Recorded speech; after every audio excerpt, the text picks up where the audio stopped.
저한테 행복한 스키를 알려준 것도 제 친구인데 그 친구도 스키 학교 소속이었었고 그런 옛날에 그런 지도자 연맹들의 그 있었던 분들에게 배웠던 친구이기 때문에 그런 친구를 양성해낸 제가 행복하게 타는 스키 이 기술을 알려주고 있는 단체가 그렇게 저는 썩은 단체로 생각하지 않습니다만 스키를 좋아하고 좀 이렇게 그냥 탈 때는 몰랐는데 더 깊이 배우고 싶고 더 많은 분들하고 교류를 하면서 들리는 이야기가 있었어요.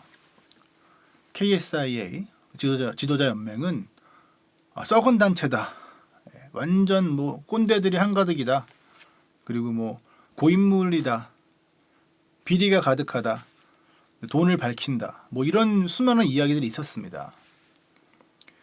그런 얘기를 들으면서 뭐 여러 가지 생각을 하긴 했지만 결국은 그 지도자 연맹이 만들어낸 강습법을 가지고 저는 배우고 있었고 스키 기술이 향상된 거는 사실이고 팩트죠. 네. 자, 저는 일단은 지도자 연맹에 박수를 치고 싶어요. 그거에 대해서 말씀을 드리면 첫 번째 제가 좀 메모를 해봤어요. 한국 스키 저변학대를 위해 그 연맹을 만들고 지금까지 유지해온 것은 박수 쳐야 될 일이다. 저는 그렇게 생각합니다. 한국의 스키를 최초에 산악 스키로부터 시작됐을 거예요. 산악 스키를 통해서 이 스키를 한국에다가 널리 알려야겠다라는 그 선구자들이 있었습니다. 그 선구자들이 협회를 만들고 일본과 교류하면서 스키 문화를 만들어냈고 강습법을 뭐 만들어내고 그렇게 해서 사람들에게 알렸다라는 거. 그거는 그게 없었으면 우리는 스키를 타지 못했겠죠.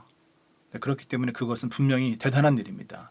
그 역사를 타고 선배들이 업적을 타고 내려와서 지금의 지도자 연맹이 유지가 되는 거고요. 네. 또 하나는 강사를 양성하는 단체가 이제 연맹과 장협이 있죠. 근데 일반적으로 좋은 강사, 어떻게 가르치는 것이 좋은 것이다라고 하는 것이 일단 해외이든지 뭐 기타 다른 나라들의 선진국들의 스키 인스트럭터 양성 과정 그 단체가 추구하는 방향이라면 한국은 그것보다는 기술을 표현하는데 너가 어떻게 그 기술을 더 잘 표현할 수 있는가에 좀 맞춰진 거는 사실이에요. 그것은 저는 장단점이 있다고 봅니다. 그거를 가지고 뭐 잘난 척 하려고 쇼턴 탄다라고 물론 잘난 척 할 수도 있어요. 하지만 꼭 그렇게 볼 것은 아니고 장점이 있으면 단점이 있는 것이고 그 단점은 극복하면 된다라고 저는 봅니다. 네. 그래서 인정입니다. 그것도 마찬가지죠. 경쟁이 만들어낸 스키 강사들의 기술 표현력 이렇게 볼 수 있겠고요. 그리고 또 하나는 그 해외 스키 단체와 교류를 통해서 한국 KSI의 레벨 그 자격증의 파워를 만들어낸 것은 대단한 일이죠. 예를 들어서 미국의 어떤 스키장에서는 KSI 레벨 3 자격증이 있으면 비자까지 나올 정도로 힘이 있는 거예요. 그러면 굉장한 거죠. 그거는 당연히 인정해야 됩니다. 레벨 테스트, 레벨 1 테스트, 레벨 2 테스트, 레벨 3 테스트 기선전이죠. 그걸 통해서 그 행사를 통해서 수많은 강사들이 자신의 실력을 검증받고 뭐 순위 싸움이 중요한 건 아니겠지만 어쨌든 그렇게 결과를 얻어낼 수 있는 대회를 개최한다는 것 또한 굉장히 큰 일이고 당연히 박수 쳐야 될 일이라고 생각합니다. 구조는 제가 보니까 전부 자원봉사의 구조예요. 다 발론티어입니다. 그래서 뭐 모든 사람들이 각자의 잡이 있고 그리고 겨울이 되면 모여서 하는 게 지도자 연맹의 어떤 그 행사를 치르거나 어떤 일을 해나가는 거라고 저는 보여지거든요. 그게 사실이 아니라면 댓글을 달아주시고요. 그래서 데몬스트레이터들도 마찬가지로 강습을 하다가 행사가 있으면 나가서 그 행사를 지원하는 거죠. 네. 좁은 체육계 선후배 학연 지원으로 이어지는 그런 구조로 되어 있는 게 지도자 연맹과 경영자 협회의 구조입니다. 네. 여기서 여러 가지 이슈들이 생긴다고 저는 보고요. 그러면 이제 하나 제기를 할게요. 연맹은 강사 자격증 발급 이외에 정말 훌륭한 스키 강사를 배출하기 위한 노력, 어떤 노력을 하는가 여기에 우리가 초점을 맞춰볼 필요가 있는데 교본을 만들었다 우리가 이런 건 뭐 당연한 거기 때문에 그걸 가지고 뭐 대단히 발전에 기여하고 있다고 얘기할 수는 없는 것 같아요. 교본은 스키 기술을 이렇게 표현한다. 이 정도이지 거기서 다양한 티칭의 예가 나오지는 않는 것 같습니다. 네. 7살 여자아이를 남자 선생님이 가르친다고 하면 어떤 것들을 주의해야 되고 어떻게 가르쳐야 될 것인가, 무엇이 중요한가에 대한 가르침은 없는 것 같아요. 그래서 교감이 중요하고 또 이렇게 어떤 터치 부분에서도 어떻게 조심해야 되고, 그리고 스킬을 기술을 알려주는 게 아니라 이들과 함께 스킬을 즐겁게 하는 것.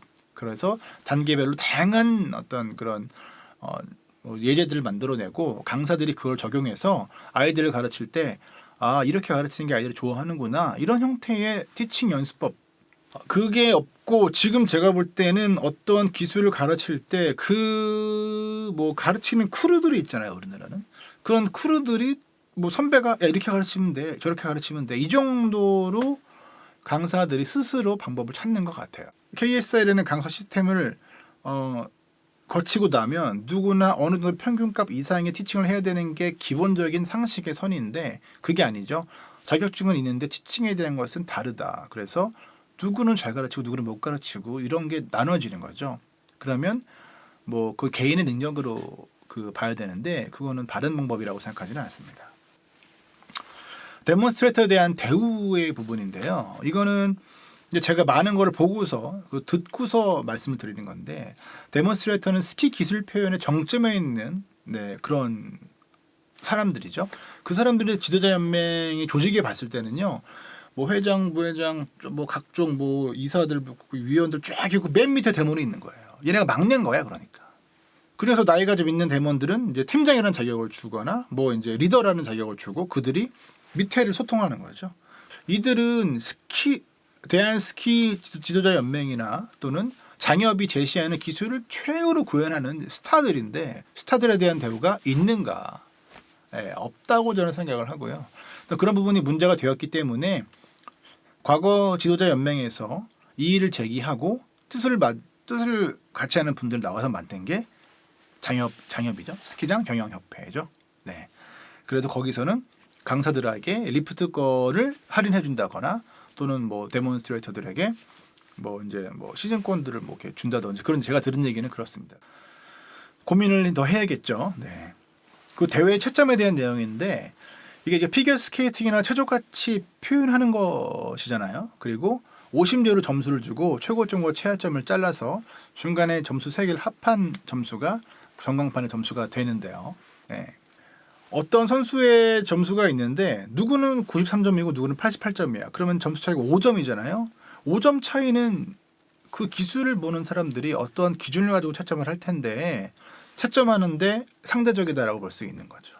네, 그것도 제가 연맹 측 여러분들도 만났어요. 안 만난 게 아니라 얘기를 들어보니 노력하고 있다라는 거를 확인했고, 그리고 인간이 하는 거기 때문에 그 단기간에 많은 일을 하다 보니 인간의 실수가 나올 수밖에 없다라는 거는 제가 느꼈습니다. 저런 상황, 저런 시스템이면 사람이 실수할 수밖에 없겠구나. 어쩔 수 없는 부분도 있겠다라고 하는데, 여기서 중요한 것은 1년 동안 정말 성실하게 스키를 위해서 영혼을 쏟아낸 강사들이 기술을 표현하고 점수를 받는 거잖아요. 평가받는 거잖아요.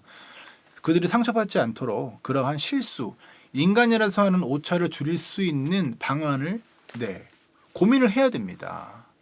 고민하지 않으면 안 돼요. 그냥 너네들은 따라와 이렇게 되면 안 되는 거죠. 그 간격을 줄이는 게 지도자 연맹이나 경영자협회가 나가야 될 길이라고 생각을 합니다. 어렵겠지만 그걸 극복해야지만 그 다음 단계로 갈 수 있다고 저는 생각을 합니다. 그래서 말씀을 좀 드리는 거죠. 이제 또 하나는 오해를 사는 부분이 뭐가 있냐면, 보통의 경우 심판과 선수는 겸상을 할 수가 없어요. 전화도 하지 못하는 상황이에요. 아시죠? 무슨 말씀인지. 그래서 왜냐하면 선수와 심판이 서로 대화를 하거나 가깝게 지낸다거나 인사를 하고 이런 과정들이 어쩌면 그 경기 결과에 영향을 줄 수 있기 때문에 굉장히 조심스러워하는 부분이 프로스포츠의 세계입니다. 인터스키는 프로스포츠의 세계가 아닌가요? 모르겠습니다. 네, 여러분의 생각은 어떤지 댓글 좀 부탁드리고요.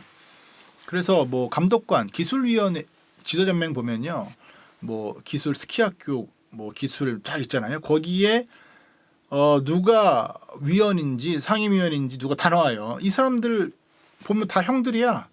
그럼 평상시에 다 인사해야 되잖아요. 인사 꼬박꼬박 해야 되고. 네. 물론 그렇다고 점수를 더 잘 주진 않겠죠. 그렇다고 점수를 더 잘 주면 큰일 나는 거죠. 그럼 조직에 의미가 없는 겁니다. 그건 아닐 거라고 생각을 합니다만 그래도 약간 그런 부분들이 조금 의혹을 야 그거 다 아는 사람들끼리 하고 하는 거 아니야라는 말을 들을 수 있는 요소다라고 얘기하는 겁니다. 제가 들은 얘기를 해볼까요? 네, 제가 들은 얘기 지도자연맹은 초롱성이에요. 절대 무너지지 않는 조직입니다. 고인물도 아니라 넘어서서 썩은 물입니다. 이런 얘기를 제가 들어요. 일반인이. 이게 문제가 그냥 정말 깨끗하고 정말 최선을 다해서 혁신하고 가고 있는데 이런 얘기가 들리는 거라면 어떤 부분 때문에 그런 얘기가 나오는지 우리가 서로 이해하고 알아볼 필요가 있다. 그리고 그게 문제가 된다면 개혁해야지. 언제까지 너네는 꼰대야. 너네는 절대로 무너지지 않는 그런 조직이야라고 얘기를 들으면서 모른 척하고 살아갑니까? 불편하지 않아요? 내려놓을 수도 있어야 됩니다. 발전을 위해서라면요. 제가 회사에 이사라고 해서 나 이사 자리를 끝까지 잘해야 할 거야. 나 이사니까 내가 이걸 꽉 차져야 할 거야라고 하면 나중에 어떻게 되죠? 잘립니다. 이제 마무리 인사를 드리면 이 영상을 보는 많은 스키 강사들에게 제가 드리고 싶은 말씀은 그래도 지도자연맹 스키장 경영협회라는 단체가 있기에 우리가 스키 기술을 향상시킬 수 있고 또 우리가 기선전이나 레벨 테스트를 통해서 즐거운 스키 생활을 할 수 있다는 것을 인정해야 된다는 거죠. 네, 그리고 또 거기에서 활동하시는 운영위원들의 노고는 분명히 있습니다. 분명히 있습니다. 그거는 인정해야 되고 박수쳐야 됩니다. 단 그들이 그런 선후배 관계는 학연 지연의 조직으로서 어떤 조직의 움직임이 아니라 그냥 뭐 꼰대들처럼 위에 앉아가지고 막 거들먹거리고 이런 거가 문제가 되면 안 된다는 거죠. 그런 문제가 발생하면 안 된다. 저는 그런 문제가 있다라고 얘기하는 게 아니라 그런 얘기가 귀에 들려오니 이거를 우리가 똑바로 바라보고 만약에 그런 사례가 있다면 그러지 말고 함께 발전하는 길이 무엇인지 그것을 고민하면 좋겠다라는 생각으로 본 영상을 만드는 것입니다. 네, 여기까지 하겠습니다.